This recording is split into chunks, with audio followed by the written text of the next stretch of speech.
প্রায় ৭ বছর পর সমাবেশে যোগ দিচ্ছেন বিএনপির চেয়ারপারসন ও সাবেক প্রধানমন্ত্রী বেগম খালেদা জিয়া।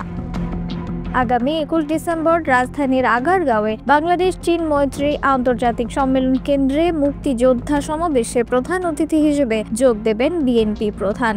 গতকাল শনিবার রাতে বিএনপির মিডিয়া সেলের সদস্য সাইরুল কবির খান এ তথ্য নিশ্চিত করেছেন। জানা গেছে, মহান বিজয় দিবস উপলক্ষে বাংলাদেশ জাতীয়তাবাদী মুক্তিযোদ্ধা দলের উদ্যোগে এ সমাবেশ অনুষ্ঠিত হবে। সেখানে ১.৫ থেকে ২ হাজারের মতো বীর মুক্তিযোদ্ধা উপস্থিত থাকবেন। সর্বশেষ ২০১৭ সালের ১২ নভেম্বর রাজধানীর সোহরাওয়ার্দী উদ্যানে বিপ্লব ও সংহতি দিবসের অনুষ্ঠানে প্রধান অতিথি হিসেবে যোগ দিয়েছিলেন খালেদা জিয়া।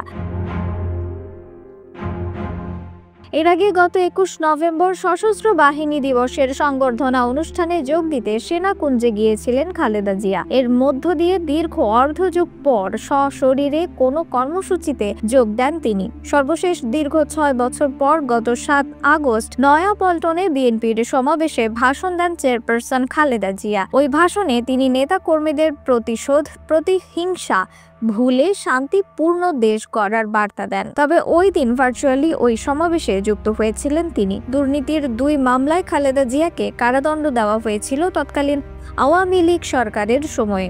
২ বছরের বেশি সময় তিনি কারাবন্দী ছিলেন। ২০২০ সালের ২৫ মার্চ সরকার নির্বাহী আদেশে তার সাজা স্থগিত করে শর্ত সাপেক্ষে মুক্তি দেয়। সেই থেকে ৬ মাস পর পর আবেদনের পরিপ্রেক্ষিতে তার সাজা স্থগিত করে মুক্তির মেয়াদ বাড়িয়েছিল সরকার। নিউজ ডেস্ক, রিফাত আর ইসলাম, ভোরের আকাশ।